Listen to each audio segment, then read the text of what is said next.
The machines used in the production line for peeling and cleaning green walnuts mainly include conveyors, drum peeling machines, brush cleaning machines, and drainage conveyors. Mechanical peeling green-skinned walnuts are generally harvested in a centralized manner, and the drying location needs to be determined based on the number of green-skinned walnuts. If there are many green-skinned walnuts, a large area needs to be used for drying. Relying on manual peeling requires a relatively large amount of labor, so it is necessary to use a mechanical peeling machine and choose the size of the walnut peeling machine based on the amount of green peeling produced. A small walnut peeler takes up a small area and is convenient to use, while a large walnut peeler takes up a large area and is usually equipped with a cleaning machine when peeling and peeling.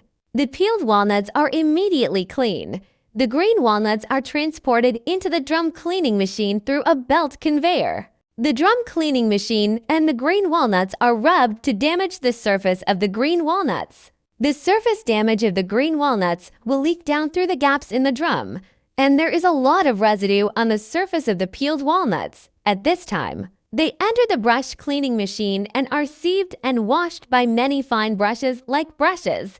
Then, the water on the surface of the walnuts is dripped down through the drainage conveyor.